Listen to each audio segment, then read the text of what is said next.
My buddy Sadie, and in this video we're going to go over how you can use a little counter conditioning, desensitizing, and some peanut butter to stop a dog from barking at animals on TV. Now you can also use this technique really for anything that your dog reacts to. Now when your dog reacts to things, and we could show before, but just take my word for it, she will bark if she sees stuff on TV. It's an emotional response. It's not the dog intentionally saying, I'm going to be a jerk and bark and ruin your enjoyment of this television program. It's, I'm freaking out. And for her, I think a big part of it is her prey drive. And so prey drive makes it a lot harder because it's a natural instinct for dogs. And so it's a genuine thing for them. But we want, we can't have our dog obviously going and attacking skateboards or kids on skateboards or things along those lines. So we're going to use this technique to show you how to do it on the TV, but you can use it in a lot of different places. Now, licking and chewing release oxytocin and serotonin. Those are the feel-good hormones. And so we're going to be using peanut butter on a spoon. I'm holding it this way because the peanut butter is really good peanut butter, so it's a little bit more runny. Now, if you're doing this, make sure if you're using peanut butter, xylitol is an artificial sweetener. It is toxic to dogs. It's in more and more products. It's spelled XY, I don't know how to spell it, xylitol, but with an X. So always check the label if you're doing that. And I know that both Skippy and Jif or GIF, depending on how you want to say it, are both xylitol free. I usually just use the peanut butter or the smooth version, not the chunky one. All right, so what we want to do is we want to expose her to the stimulus, in this case the animals, in a low enough level of intensity where she doesn't feel the need to react. And once we found that distance, then we want to provide something positive or pleasant while it's happening. We call it counter conditioning. What we're trying to do is when she looks at the animal and she barks at it, she wants it to go away or tell them, I don't like you. And so when that's happening, we want to pair that with something she does like licking peanut butter. And we have the benefit of licking, releasing oxytocin. As soon as the animal goes away, the peanut butter goes away. So when the thing that Sadie wants happens and the animal goes away, the peanut butter stops. When the thing she doesn't want to have happen is the animal is present, the peanut butter is present as well. All right, Sadie, come here, sweetie. Now, I like to put a dog into a sit to do this because if a dog sitting puts a dog at kind of a disadvantage, so if a dog sits, it's a good indicator they're fairly relaxed. So if she pops up, that tells me that she's starting to get reactive or reach her limit. I also want them to be able to eat a treat, and she's gonna be licking this peanut butter. So the way that I make this exercise easier, and it's crucial that it's easy, she can't react. If she reacts, that means it's my fault, I got her too close, or the stimulus is too intense. So I either make the stimulus less intense by increasing the distance, turning down the volume, or slowing down the speed. So in this one, we have it on TV, we can pause it, but for proximity purposes, this is where the best place for her to be. We might need her 10 feet further away. I haven't done this yet. I'm not one of those guys who does it first and films the success. This is live and we're gonna see what happens. All right, and you see right here, she's panting a little bit. She heard the sounds that are associated with a TV show earlier that has animals, and you see she's checking it, she's looking at her ears are back a little bit, but she's disengaging because nothing's there. All right, so when I do this peanut butter, I'm gonna flip it the other direction. I can control where she looks by holding the peanut butter. Now, if I hold the peanut butter here, I'm kind of blocking. So I'm gonna hold it underneath, and as soon as I let her start licking, I'm gonna have our producer here. He's gonna get the audio visual part going. Now, another little trick for this is you could make it easier by having the audio off and just doing the video, or you can get recordings of sounds and you can play those at different times where there's not the video presence. I'll talk about the end. Please remind me to talk about the sound. All right, go ahead and unpause it. So you see she immediately goes to it. What I'm letting her do is lick this. And there's a scene with the circle and it'll be close up of flamingos and then she freaked out right there. Oh, and you missed it. You're more interested in the peanut butter. So a little trick for this is, again, not so creamy. Rewind it again if you could. Oh, there we go. And then, there we go. So I want her looking at the animals while she's doing the licking. And so if you find a medley, you can make a video and upload to YouTube of a whole bunch of animals, stimulus, whatever it is, or if something's on your DVR, record it. So right there is a whole bunch of animals. I'm guessing normally this would be something you should be freaking out at.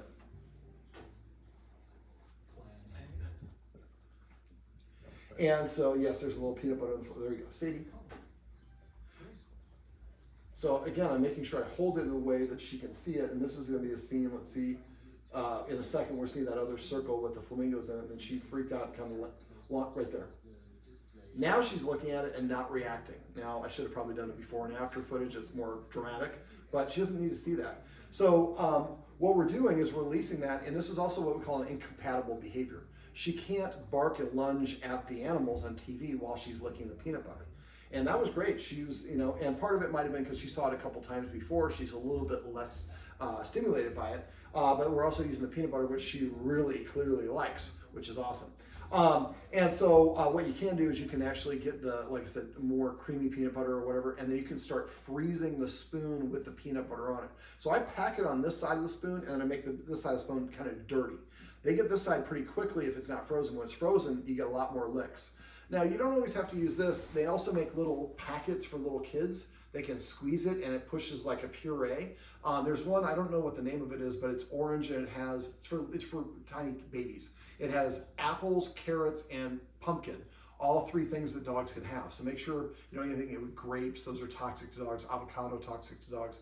But you want to find that, and I can kind of squeeze this and let her look at it and constantly squeezing kind of like a tube of peanut butter or toothpaste. Peanut butter, and letting them lick it while they're chewing it. Now, the most important thing for this activity is she can't react. If she reacts, that means I got greedy, I exposed her to something that is too intense for her, she's having an emotional outburst. Like you're filling a glass with water. Her emotions are water. When it gets to the rim of that glass, if you keep on pouring, it's going to overflow because there's not enough capacity. It's exactly what goes on with her emotions. So when we're doing this, if we do it right, it should look like she's pretty relaxed.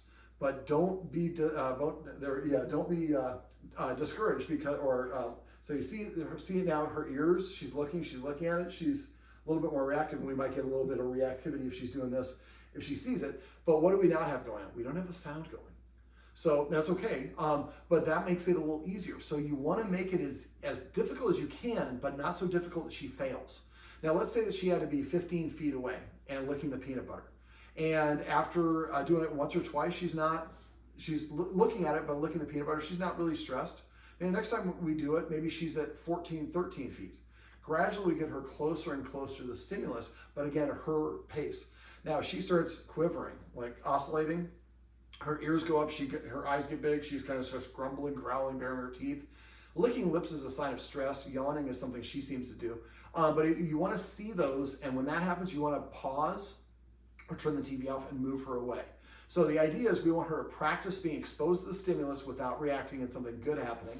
And then we at a certain distance or speed or volume, and gradually we decrease the distance between, or increase the volume or increase the speed until we work up to real world life and she's watching it happen and not reacting. Now on TV, we have the benefit of being able to pause, rewind, stop.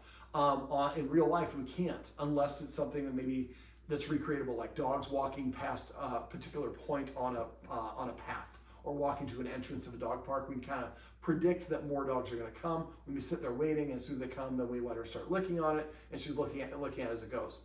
Now, it's right before the 4th of July, about a month before, and a lot of my clients have dogs that are fearful of the sound of fireworks. They're fearful of fireworks in general, but there's the sight, the sound, and the smell. So one of the things I do is I have people play a recording of the sound of the type of fireworks their dog is reacting to. Some dogs, it's a big boom. Some dogs, it's a ladyfinger. Some dogs, it's the bottle rocket whistle, whatever it is. So I find that whatever that type of firework is, and I play it at a low volume while my dog is eating its food on a loop. So if the dog stops eating, that means it's too intense, it's too loud, it's too much for them. Sadie. Can I get another spoon if we back that up? And there we go. My spoon assistant. All right, come here, Sadie. Sadie, come here. Now again, your dog does not have to sit, but sitting helps tell me that they're going to be oscillating. It's going to be coming up here in a sec, is that right? Yeah. Okay, so there's some wolves. Pumas. And you see her tail's erect? She got up, and that is an indication she is too close. This is 7 feet. For the purpose of this video, Sadie, purpose of this video, it's okay to show it, but I don't want to do that. So you might be further, or you might Sadie. So you see, she's not responding. Let's go ahead and rewind, or yeah, there we go. All right, now I don't want to give her peanut butter now because rewarding her after an outburst is rewarding that outburst. And the outburst is not an intentional thing. Sit. That's a residual right there. Sit. Yes. Now I can let her lick a little bit. And we don't have to necessarily have it go on. We want to end with a positive. We want to end with her not barking. So go ahead and just play it again for a second. As soon as you see an animal, just turn it off. Just turn the TV off. Perfect. So she saw a little bit of the cougars. They were starting to go in the background. And she grumbled a little bit like that, and the TV goes off and the peanut butter goes away. So what you want to do is methodically make a list of all the things she's reacted to. I wouldn't jump from skateboards to tricycles to babies to mountain lions to something else. Pick one of them, just work through it. And you could maybe pick two, but I would really just think you'd be more, make better progress. Sit. But you saw she got up, then she started going towards the TV. So her getting up tells us we're getting close to a breaking point. So the idea for this is we want to basically stack a positive experience of her being exposed to the stimulus without reacting at all, and then end it without her reacting, and then come back and do it again. Sometimes at the same distance, but gradually we want to creep forward, but we want to creep forward at her pace. So we don't do it so fast that she reacts. But basically we want to have her exposed to the mountain lions from maybe in the hallway, then a foot closer the next time, a foot closer the next time. It's not always a foot closer, and there's going to be days where she regresses. She might be here, be fine. The next day, she has to be way 10 feet further away to react. That's okay. It's not a bell curve. It's kind of more of like an EKG, their progress. But eventually, she starts to associate treats. The sight of the animals means I'm getting to lick the peanut butter. And you saw how fast she got that peanut butter. It's almost gone. So again, getting different peanut butter and freezing it or using those push-ups allows you to do this for longer periods of time.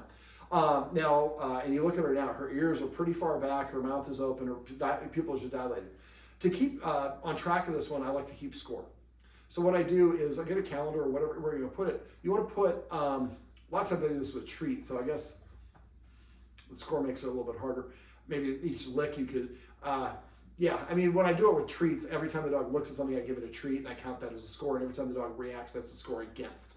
This one might be a little bit hard to score that way, so don't worry about that. But the idea is just keep track of the distance. We were doing the mountain lion video and we were at 12 feet and made it down to 10 feet. And so your partner knows, okay, we can maybe, last time you made it to 10 feet, I'm gonna start 1 foot beyond that, 11 feet, and then after doing it a couple times, then we go to 10 feet, then 9 feet, you get to 8 feet, she has an outburst, we stop, let her relax, go back to like 9 or 10 feet and practice again. You want to end on a positive, so the last memory she has is of seeing the animal, not reacting to it, and actually having something good happen. And after enough repetition, the animal becomes what we call a precedent. The animal means I'm about to get some peanut butter or some treats, or Sadie, puppy, puppy, or some sort of reward. All right, Sadie, sit. Well, this is my buddy Sadie, and these are some tips and tricks you can use if you have a dog that's reactive to skateboards or anything in real life, especially stuff that's on TV, right?